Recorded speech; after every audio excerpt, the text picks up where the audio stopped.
인도네시아 정부가 한국과 공동 개발 중인 한국형 차세대 전투기 사업에서 발을 빼려는 듯한 움직임을 보이고 있다.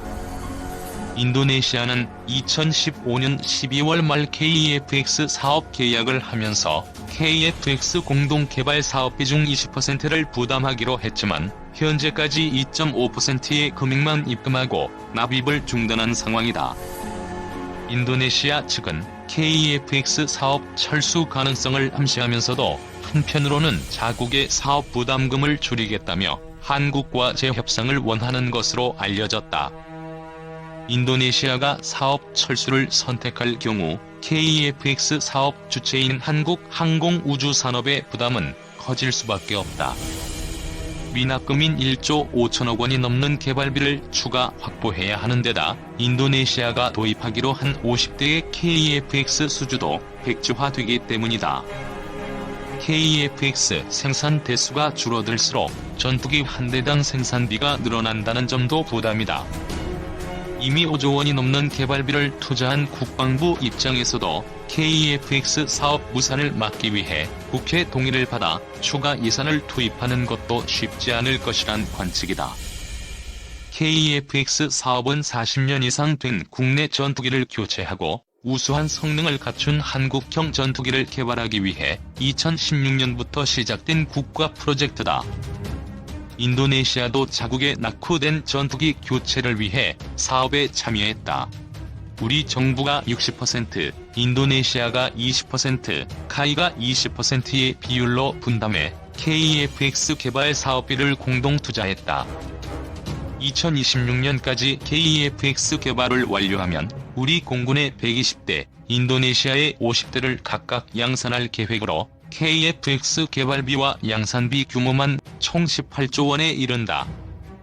조코위 대통령 방한 앞두고 KEFX 사업 협상단 인도네시아로 급파. 30일 조선비주 취재 결과 작년 11월쯤 한국 국방부 관계자, 카이 관계자 등으로 구성된 KEFX 사업 협상단이 인도네시아 정부와 KEFX 사업의 조건 변경 재협상을 위해 현지로 급파된 사실이 확인됐다. 조코위 인도네시아 대통령이 작년 11월 25일 부산에서 열린 한아세안 특별정상회의 참석을 위해 방한하기 직전이었다. 한국 측이 협상단을 꾸려 직접 인도네시아까지 찾아가는 적극적인 모습을 보였지만 양국 간 합의점을 찾지는 못한 것으로 알려졌다. 이번 만남은 양국 간 비공개를 원칙으로 비공식적으로 진행됐기 때문에 외부에는 알려지지 않았다. 인도네시아는 작년 초부터 한국에 내는 KEFX 사업 분담금은 낮추면서 자국으로의 기술 이전은 늘리겠다며 재협상을 요구하고 있는 것으로 알려졌다. 이미 조코위 인도네시아 대통령도 지난 2018년 9월 한국을 방문했을 때 문재인 대통령에게 KEFX 사업 분담금 비율을 20%에서 15%로 축소해달라며 재협상 의지를 드러낸 바 있다. 인도네시아는 KEFX 전체 사업비 8조 8,304억 원의 20%가량인 1조 7,338억 원을 분담하기로 했지만 작년 1월까지 2,020억 원만 납부하고 납입을 중단한 상태다. 재협상을 염두에 둔 포석으로 풀이된다.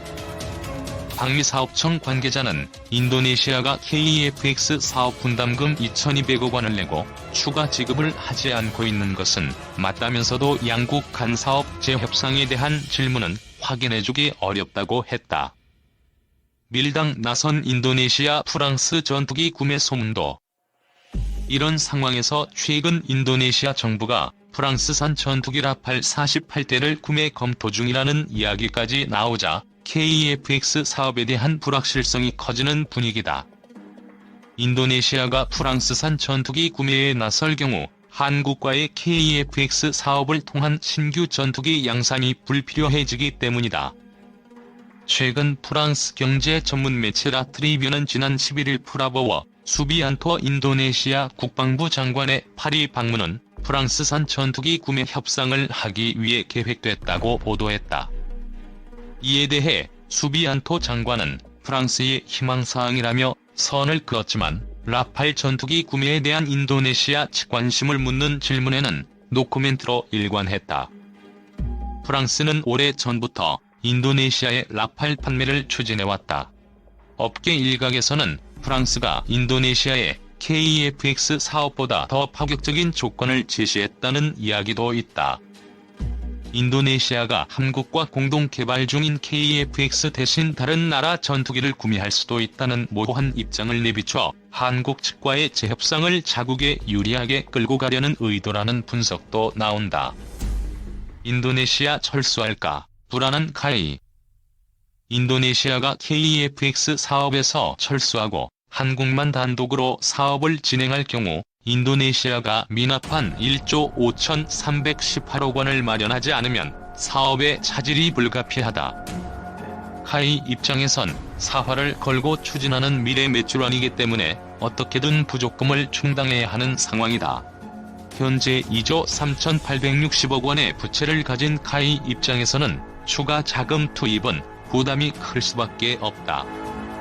국방부 역시 인도네시아의 사업 이탈에 대한 정치적 질타를 피할 수 없다.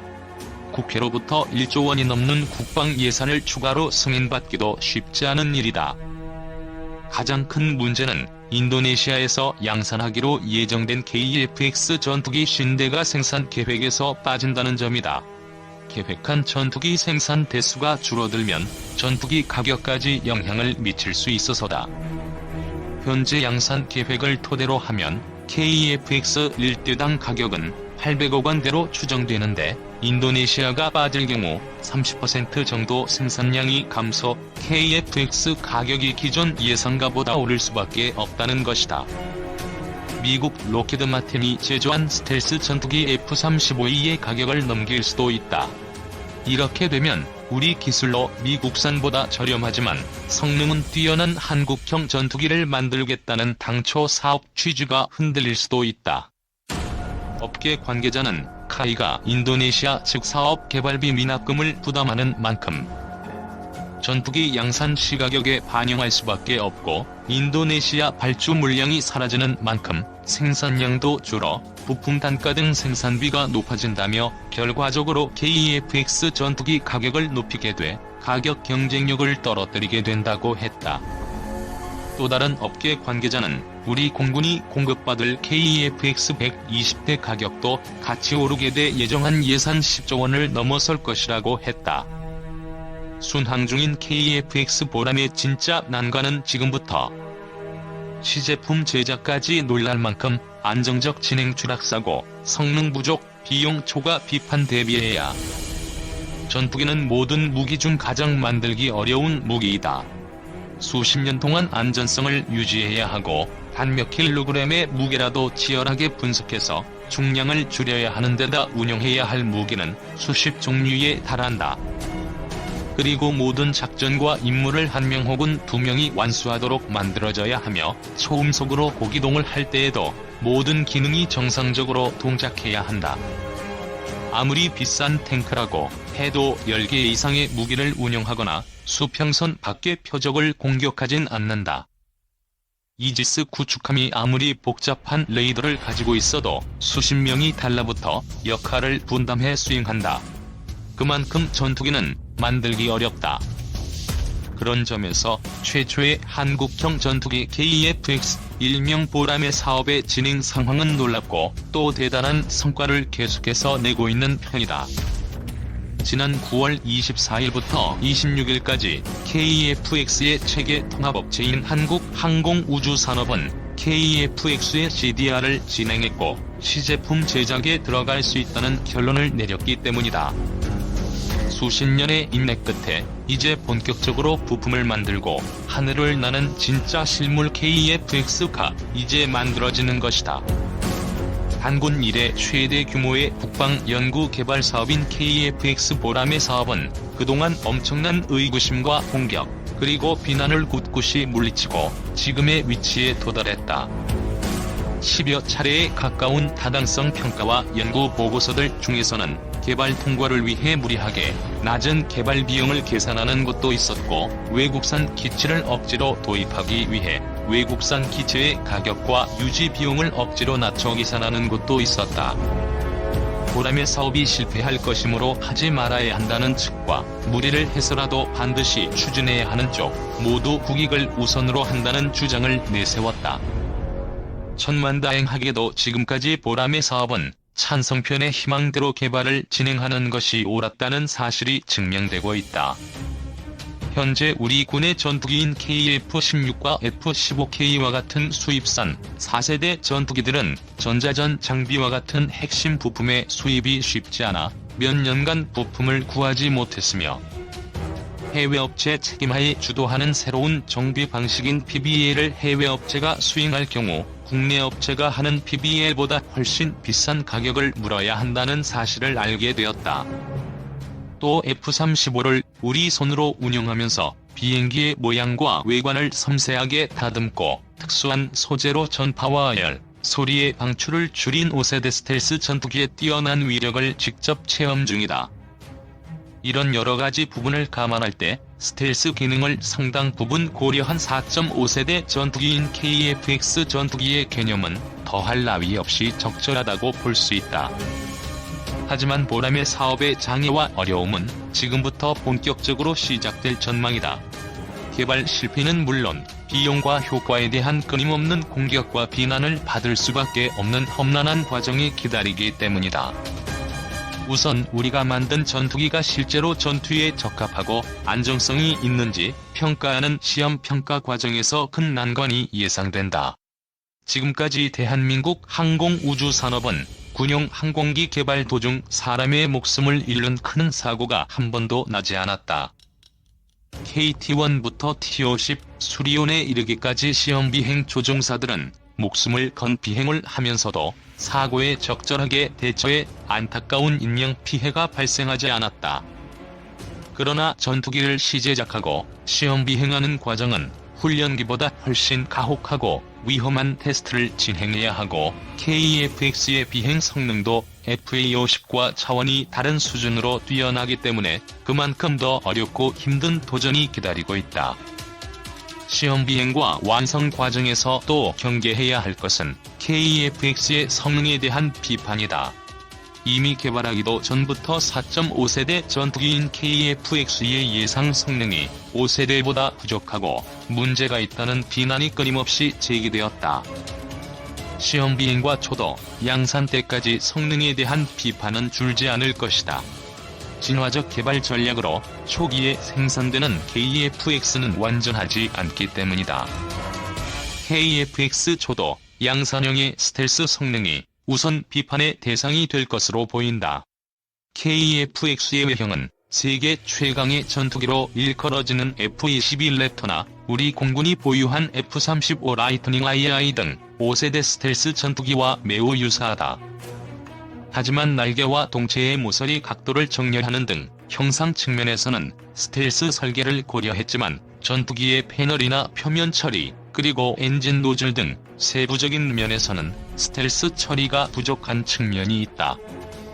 하지만 KF-X의 스텔스 성능을 높이기 위한 연구는 이미 기업과 연구소 등에서 이루어지고 특히 스텔스 성능을 크게 높이는 내부 무장창을 만들 수 있는 공간이 블록 1부터 마련된다. 따라서 추가 예산만 획득한다면 전시 KF-X의 생존성을 크게 높여 적 4세대 전투기를 압도할 잠재력이 있다. 스텔스성보다 더 큰 비판을 받는 요소는 무장 능력이다. 가령 KF-X의 시제기는 2021년에 완성되지만 실제로 실전에 투입할 수 있는 시기는 2026년이고 2028년까지는 KF-X의 공대지 임무가 제한되고 공대공 임무만 수행할 수 있기 때문이다. 반면 F-15K와 KF-16은 공대공 미사일은 물론 여러 종류의 유도폭탄과 공대지 미사일을 탑재할 수 있고 F-35는 유도폭탄만 갖추고 있지만 지상의 적을 정확하게 추적하고 공격할 수 있다. 그렇다 보니 2026년에 등장할 KF-X가 성능이 부족하다는 비판이 계속 제기되는 것이다. 특히 이번 국정감사에서 국회는 KF-X 블록 1이 FA-50이나 F-4도 장착하는 AGM-65 매버릭 공대지 미사일도 KF-X가 탑재하지 못한다는 사실을 비판했는데 이것은 부족한 예산 안에서 최선의 조합을 우선적으로 적용하는 KFX의 개발 방식을 왜곡한 것이다. KFX 블록 1은 KGB 활광 유도 폭탄, JDAM, LJDAM 유도 폭탄 등의 공대지 무장과 한국형 장거리 공대지 유도탄을 탑재할 수 있다. KFX 블록 1에는 이 무기들과 함께 지상의 고정 및 이동 표적을 정확히 추적할 수 있는 타깃팅 포드가 있어 적전차, 방사포, 미사일 발사 차량들을 추적, 격파할 수 있다. 장거리 공대지 미사일을 사용하면 한반도 영공 안에서 북한 전 지역의 지휘소 등 핵심 보호 표적을 공격할 수 있어 KFX 블록 1이 빈 껍데기 성능이라는 비판은 부적절하다. 다만 KFX의 블록별 개발 방안은 최선의 방안이 아닌 개발 위험과 비용 문제로 인한 어쩔 수 없는 선택임은 분명하다. 특히 KFX의 경제성에 대한 비판과 비난 때문에 블록별 개발 계획을 중도 하차할 경우 부족한 KFX의 능력을 메우기 위한 외국산 전투기 도입을 추진할 수밖에 없어 비용 대비 효과 측면에서 최악의 선택이 될 가능성이 크다.